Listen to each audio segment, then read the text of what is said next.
Sir Topham Hatt's engines are proud of how useful they are. It makes them feel important, but none of them feels more important than Gordon.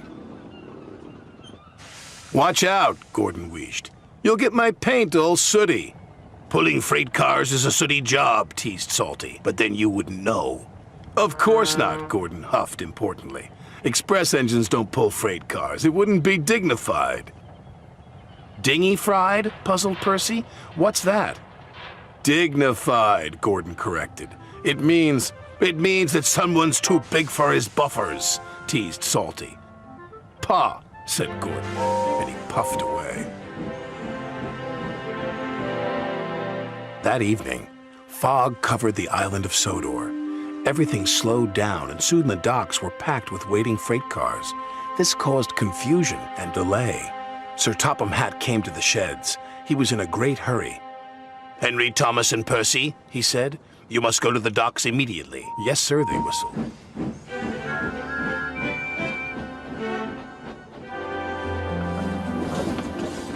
Then Sir Topham Hatt turned to the big blue engine. "You too, Gordon," he said. "I need a big engine to take the freight cars where they won't be in the way." "Freight cars?" huffed Gordon. He could not believe what he had heard. Gordon wasn't happy to be pulling freight cars. He waited impatiently while they were shunted into place. Hurry up, chuffed Gordon crossly. "Why the rush, Gordon?" asked Thomas. "If I must pull freight cars, then I'll show Salty how an express engine pulls freight cars," Gordon huffed. "Careful, Captain," Salty tooted. "You don't want to get too big for your buffers." But Gordon ignored Salty.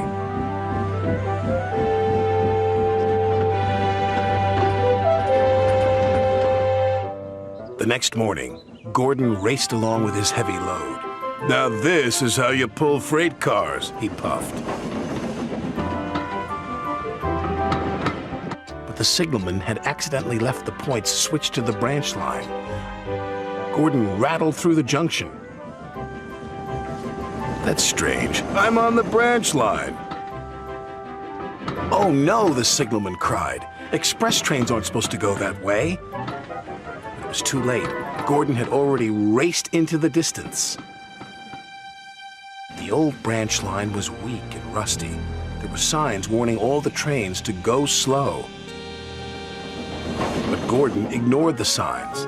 "I'm an express engine. I don't go slow," he said, and he went even faster.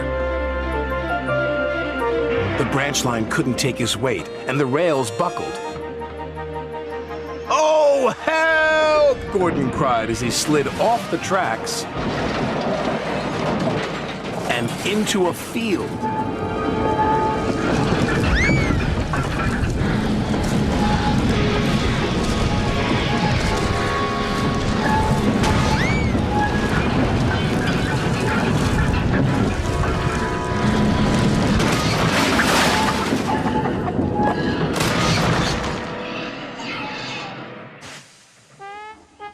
No one was hurt, but poor Gordon felt very undignified.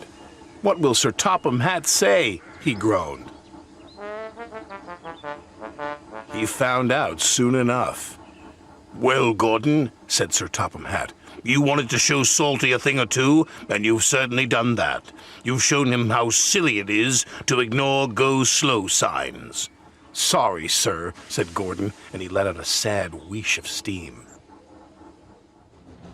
Gordon was soon repaired and back at the docks ready for work, but he was very unhappy with himself. "Everyone makes mistakes," said Thomas. "Even you." "Salty's sorry he teased you," puffed James. "And I'm sorry I was too big for my buffers," chuffed Gordon. And all the engines gave a jolly toot. Even Gordon.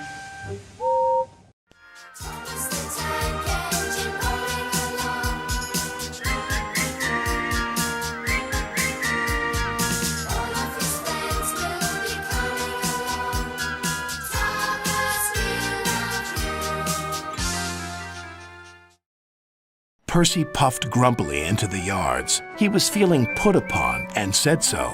"I feel put upon," he complained to Thomas. Thomas was confused. Put upon what? The rails? No, put upon with work. Driver says he is too. Put upon? What a silly saying, replied Thomas. But Annie and Clarabelle liked it, and they sang about it too. Percy's been put upon, put upon, put upon. Percy's been put upon, poor old Percy. Percy is being put upon. I am. He collected metal from the foundry, coal from the yards,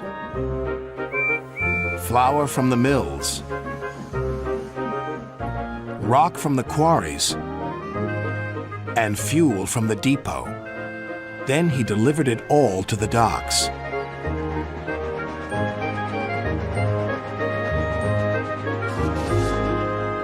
Next, he collected some empty freight cars. "Who's this dirty little engine?" cried the freight cars. "We want Thomas or Duck." Percy ignored them. Put upon, that's what I am. That night, all the engines laughed at him.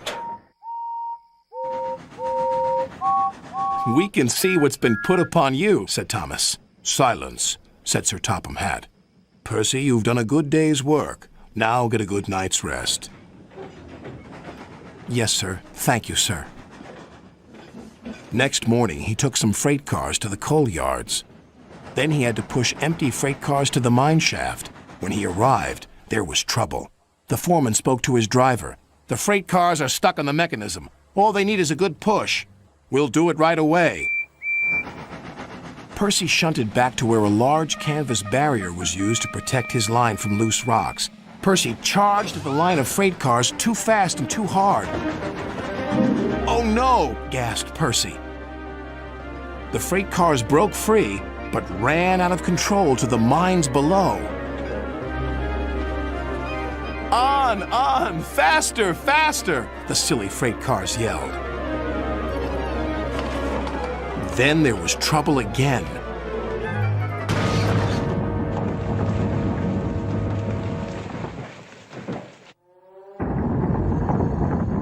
"Get out of here fast! The mine's collapsing!"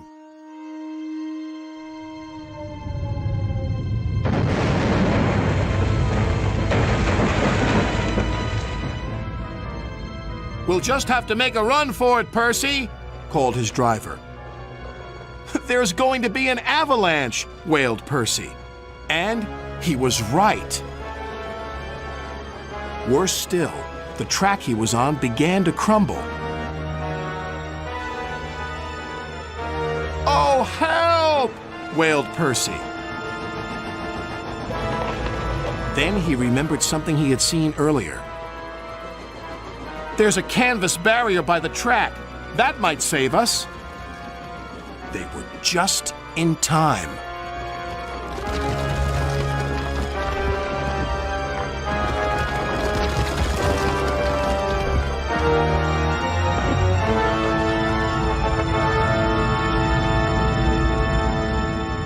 Percy was right. The canvas did indeed save them, but the miners didn't know that.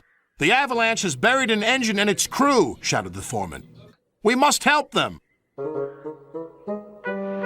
When Percy had been rescued, Sir Topham Hatt spoke to his driver and fireman, then to Percy. "Driver told me how brave you were, Percy.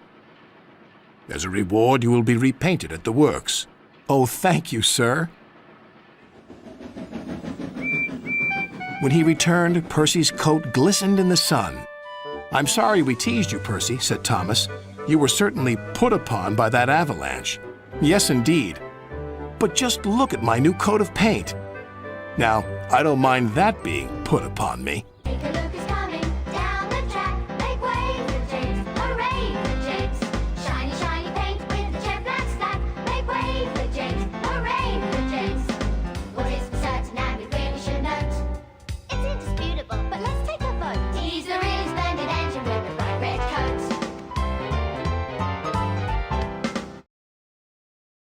It was a splendid morning on the island of Sodor.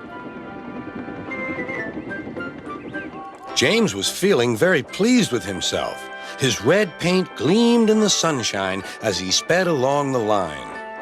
He reached the junction just as Percy puffed in with some freight cars. James was surprised to see him.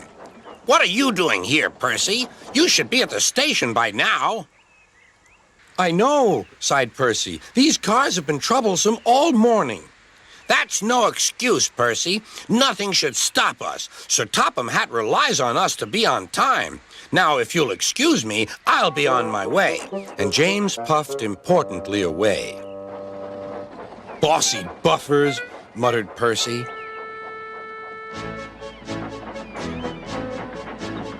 James arrived at the harbor. It was market day. The harbor yard was filled with the sweet smell of fruit from faraway lands. The fruit was delivered in big ships.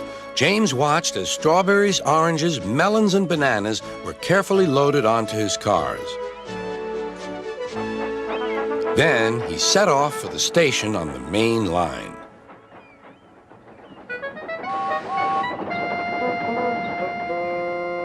On the way, he met Thomas. "Really reliable, that's me," panted James. "Pity the same can't be said for Percy. Goodbye." "What was all that about?" gasped Annie and Clarabelle. That was trouble. Trouble for James. Just wait and see. Percy was back in the yard and busy shunting. He had the cars in good order and was making up for lost time. But the station master had bad news. "What's happened?" asked Percy's driver. "James's brakes have jammed. We need Percy's help right away." Percy quickly set off to the rescue.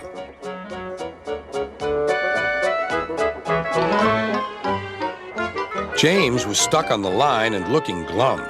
Percy couldn't help laughing. "Got yourself in a bit of a jam, eh, James? A sticky situation?" "Be quiet. It's not funny having jammed brakes." "And not very reliable either. I'm surprised you let it happen, James. Nothing should stop us engines." "That's enough, Percy," said the driver. "Can you push these cars?" "Of course I can. There's no time to lose. James has done too much of that already." James angrily hissed steam as Percy was coupled to the cars. "Off we go," said Percy. "I'll have to go fast to get there in time. Those big engines are so unreliable." "Be careful, Percy," called his driver, but Percy was in a hurry.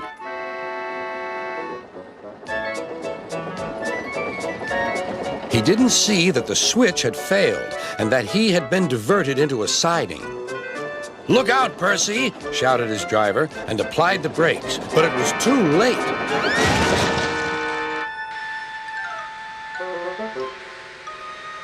The driver and fireman had jumped clear, but squashed fruit squirted all over Percy.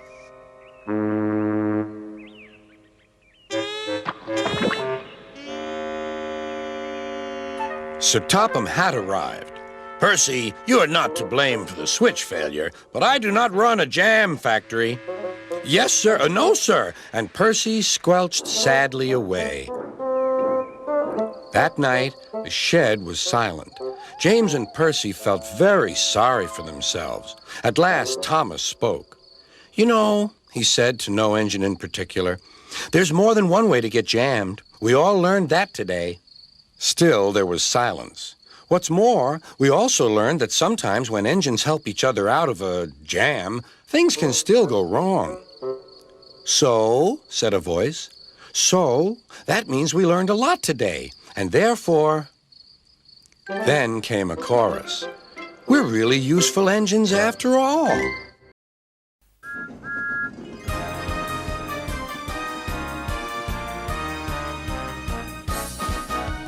Wheels and spills on the railway, it's a life of happiness. Sometimes impatience can lead to carelessness. Some think they are smart cats, and some just know it all. But sooner or later,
Every summer, the island of Sodor is very busy. Holidaymakers love to sightsee, and when the weather is fine, there is no better place to visit. Some people like to go to the mountains. Others like the valleys. Children love the seaside. One morning, Thomas was puffing along the line that runs by the coast. His two coaches, Annie and Clarabelle, were packed with children going to the beach. Everyone was happy. Percy was taking some freight cars to the harbor. "Hello, Thomas. You look cheerful. I wish I could take children today instead of freight cars." "They're the Vickers Sunday School," explained Thomas. "I'm busy this evening, but the station master says I can ask you to take the children home." "Of course I will," promised Percy. Later, Percy saw Harold. "Sorry, Percy. Can't talk. I'm on high alert." "Why?" "Bad weather's due. My help's always needed. Mind how you go, Percy." "Huh," huffed Percy. "As long as I've got rails to run on, I can go anywhere, in any weather, anyhow. Goodbye."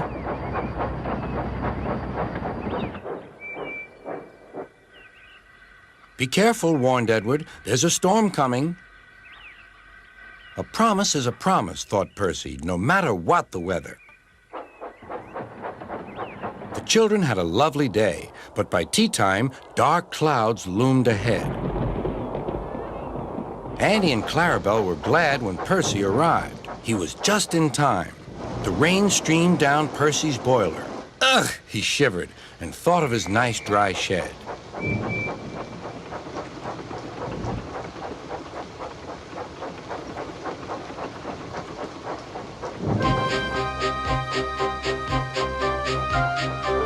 Percy struggled on past coastal villages and into the countryside. The river was rising fast. "I wish I could see! I wish I could see!" complained Percy as he battled against the rain. More trouble lay ahead.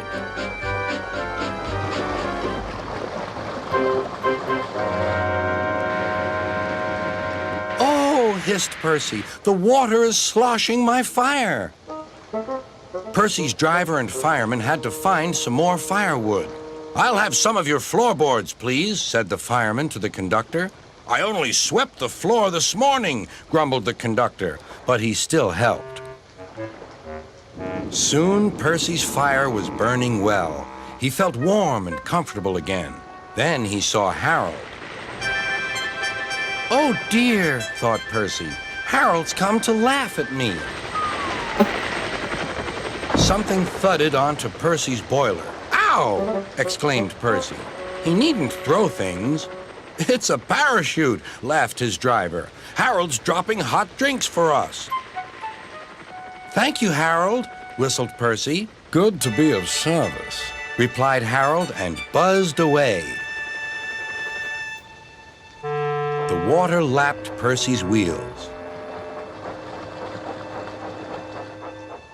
Percy was losing steam again, but he plunged bravely on. "I promised," he panted. "I promised." He made one more big effort, and at last, exhausted but triumphant, he brought the train home. "Well done, Percy," cheered Thomas. "You kept your promise, despite everything." Sir Topham had arrived in Harold. First he thanked the men, then Percy. "Harold told me you were a wizard. He said he can beat you at some things, but not at being a submarine. I don't know what you two get up to sometimes, but I do know that you're a really useful engine." "Oh, sir," whispered Percy happily.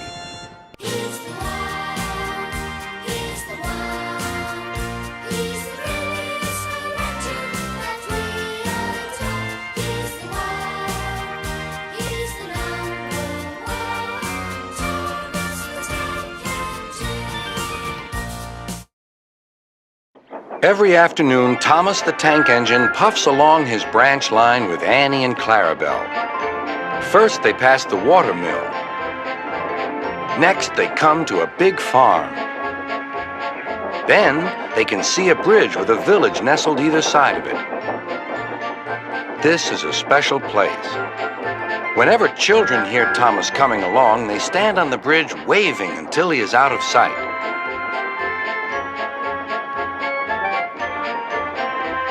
One day, Thomas was running late. He had stopped at the signal before the bridge to talk to some new children. Percy the green engine was waiting too. "Hurry up, Thomas," called Percy when the signal dropped. "If you're late, Sir Topham Hatt may get a new engine to replace you." He would never do that, thought Thomas, but he was worried. Next day, Thomas hurried along the line. Just ahead was the goods yard. There, on the platform, was an inspector waving a red flag. Next, Thomas saw some children. They were waving too. Something must be wrong, thought Thomas. This station is for goods, not passengers. "Help, Thomas, help! We're glad to see you," called the children. "Please, will you take us home?" The station master explained to Thomas's driver that the school bus had broken down, and all the parents would be worried if the children were late. Thomas waited as the children walked down from the bridge.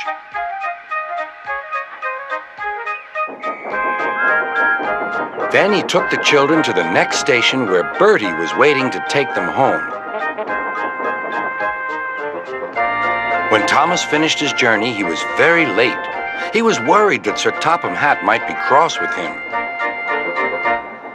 "I warned Thomas," puffed Percy to James.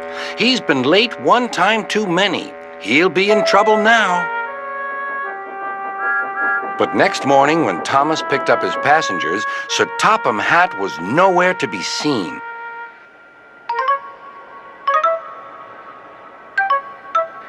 "Thank goodness," sighed Thomas.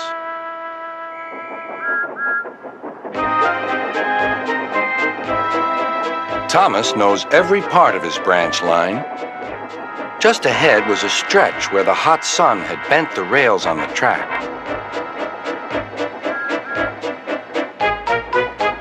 "Careful, Thomas," called his driver, but it was too late.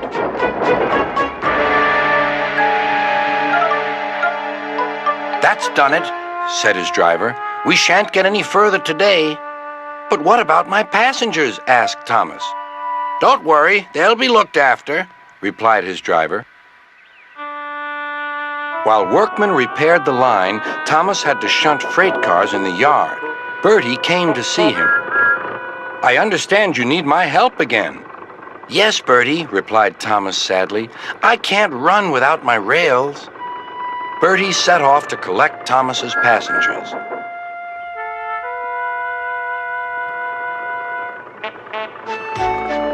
"Hello, Bertie," they said. "We're glad you're here." Bertie drove along the road that runs by the railway.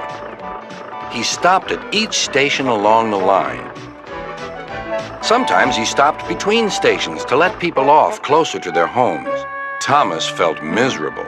"I've lost my passengers to Bertie. They'll like him better than me." Sir Topham Hatt arrived. "Your branch line is repaired.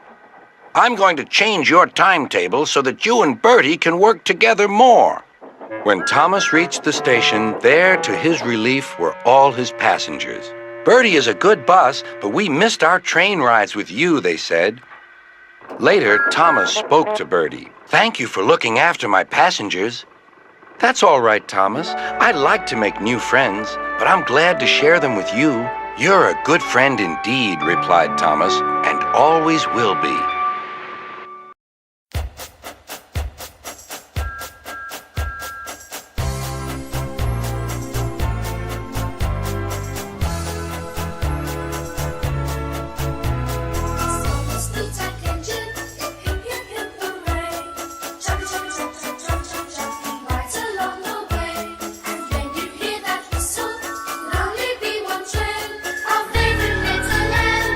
Thomas is his name.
Thomas the tank engine had been working in the coal yards all day. The little blue engine was covered in coal dust. "We can't clean you up tonight, Thomas," said his driver. "There's a problem with the hose pipe." "Bother," said Thomas. "A bath would make me feel much better. The others are sure to say I look silly." But the engines were too busy arguing to notice Thomas. James was talking loudest of all.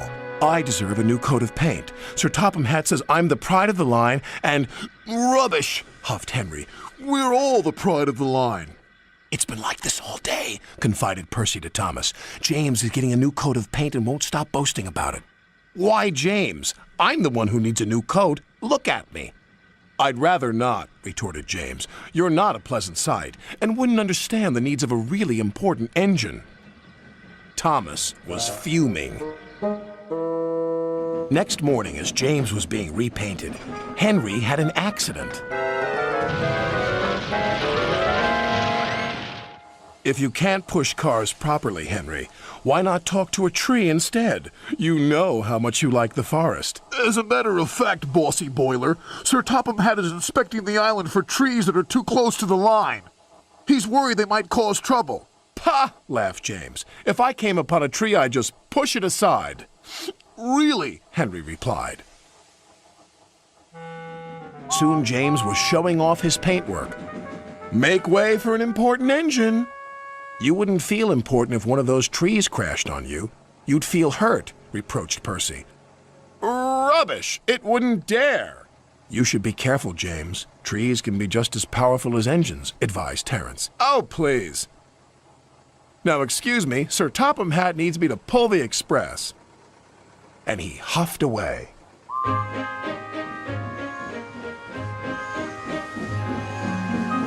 But James was wrong.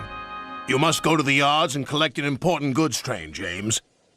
It's heavy, so be careful," said Sir Topham Hatt. "But, sir, I've just been repainted. Can't Thomas or Percy do it? They're dirty and like working with freight cars." "Really useful engines don't argue."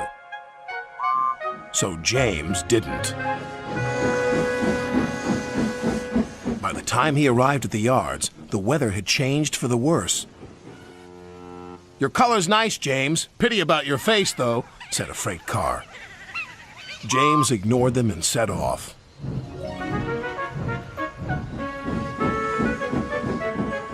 Soon they came to a hill, and his driver knew they were in for a difficult time. An old tree close to the track was being blown by the strong winds, and the rain had weakened the slope. All of a sudden, the tree moved.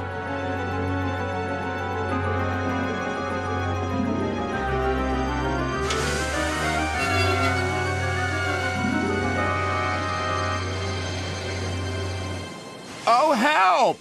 cried James. "Go away!" But of course, the tree couldn't. James tried to reverse away from the tree, but his train was too heavy. Then he heard a whistle. "It's Thomas," called his driver. James felt embarrassed and worried that Thomas would laugh at him, but Thomas didn't. He knew this was no time for teasing. "Beep, beep." "I'm ready," whistled Thomas. "So am I," replied James. "As ready as I'll ever be." They were just in time.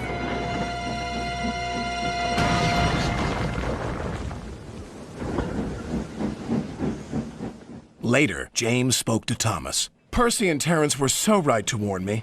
Thank you for rescuing me, Thomas." "Oh, that's all right. We engines must pull together, whatever the weather." Just then, Edward bustled in. "Sir Topham Hatt thinks you're both brave engines. Thomas, you're going to have a new coat of paint. And James, Sir Topham Hatt says that tomorrow you'll pull the Special Express." Everyone was very happy.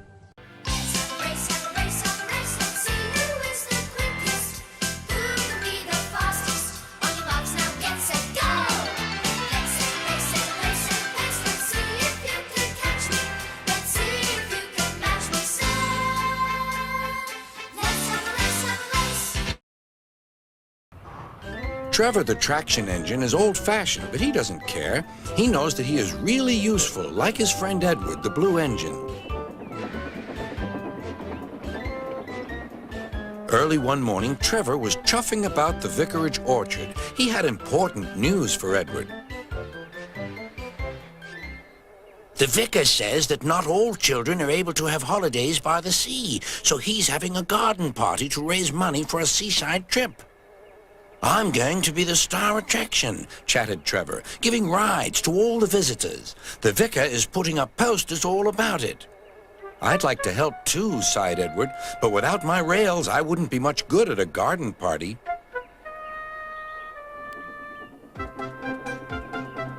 It was a beautiful day, but Edward was worried. I wish there was something I could do for the party, he said. I'd like to be helpful, like Trevor. Edward's driver laughed. You're helpful in your own way, and that's on the railway.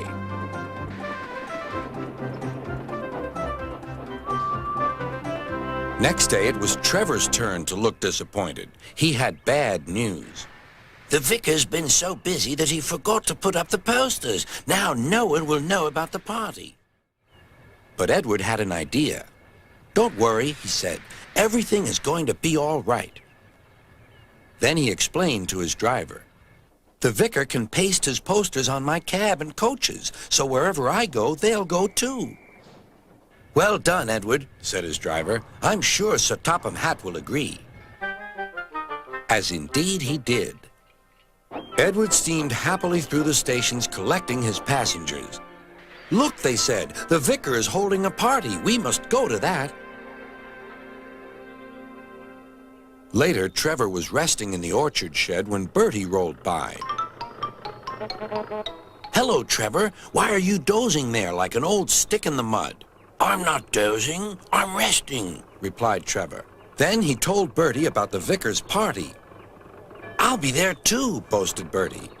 I'm not sure people will want to ride on an old traction engine after traveling in a smart red bus like me. The party day arrived. It had rained heavily during the night, and the orchard ground was soaked. Rain and mud won't spoil my day, said Trevor. No, indeed, agreed his driver. We'll stay on the road, then we won't get bogged down.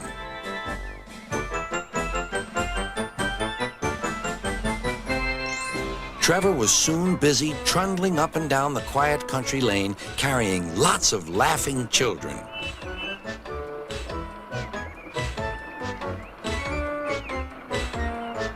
He was just turning a corner when he heard Bertie. Hello, old-timer. I'm taking everyone to the party. People have come from all over the island. Trevor gave Bertie a cheerful whistle and turned back toward the orchard. Then there was trouble. Help, I'm stuck, shouted Bertie. His wheels had sunk deep in the orchard mud. Terence the tractor arrived just in time. I'm the one who has to plow fields, laughed Terence. We'd better get you out of here. Using strong ropes, Terence and Trevor pulled Bertie clear of the mud. This will teach Bertie a thing or two, Trevor chuffered to himself. At last, Bertie was on the road again. Thank you, Trevor. You're not a stick in the mud at all. No, smiled Trevor. But you were, just for a little while. That evening, the vicar arrived to see Edward and his driver. Thanks to your good idea about the posters, hundreds of people paid to come to the party. We've raised lots of money for the children. Edward was very pleased, and Trevor fell happily asleep thinking of all the children who would now get to the seaside at last.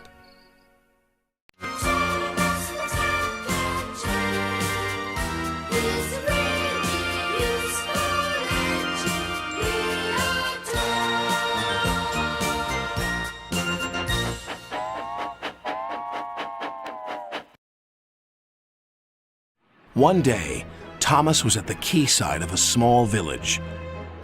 Fish were being loaded into his cars. The work took a long time. The fishermen were using old equipment, and Thomas was worried. I'm going to be late for Henry at the docks. He won't like this. Please hurry up. Thomas was rudely interrupted.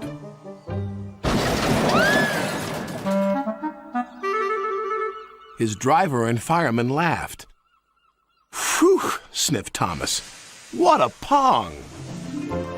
He was glad when they were speeding along the beautiful coastal run.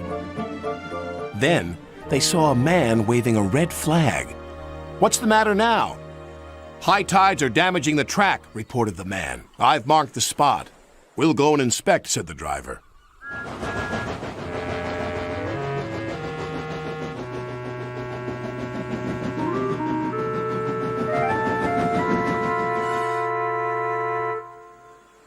"It would be dangerous for heavy engines like Henry," agreed the driver. "But for Thomas, it's safe enough." The guard left a red oil lamp by the damaged track to warn engines. "When we get to the docks, I'll tell them to close the line."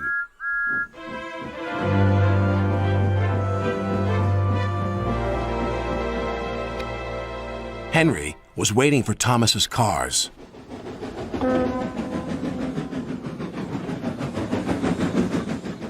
"Pah! You're late, and that smell is making me ill." "It's the fish," replied Thomas, "and there's danger on the rails. That's why we're late." Ha! You're the only danger on the rails, Thomas. Now stop wasting time and get your cars hitched to my train. Thomas's driver and fireman were in the yardmaster's office when they heard Henry's whistle. He was steaming out of the station with his long, heavy train called the Flying Kipper.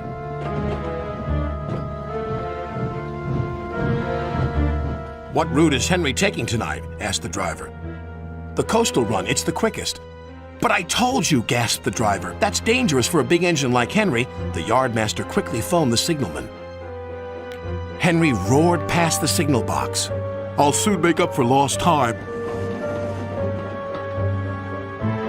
The signalman couldn't hear the warning. By the time he did, Henry was far away in a cloud of steam. But when Henry reached the coastal track, his hopes for a fast run were dashed. Fog floated everywhere. I can't see, cried Henry. Nor could his driver.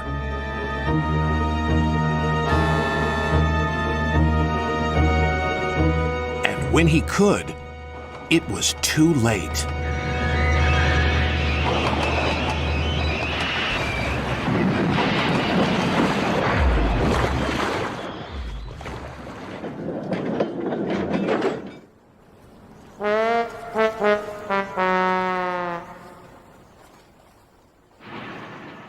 As soon as the tide was high enough, Henry was craned out of the water. Engines don't swim, Henry. You were meant to deliver fish, not swim with them. You should know that by now. Yes, sir. I'm sorry, sir. When Henry arrived at the docks, Cranky the Crane looked down on him. My, Henry, I expect you'll have some fishy tales to tell. But take my advice, have a long hose down first. But there was worse to come. Look, they've caught all this fish and a green whale, too. It's not a whale, it's a monster. Henry was most upset. Thomas now felt sorry for Henry. Come on, your driver says it's time for a nice washdown. Then you'll feel much better. And Henry did. I'm sorry I was rude to you, Thomas. That's all right. But can you smell something? What? Fresh air. Oh, yes, replied Henry happily.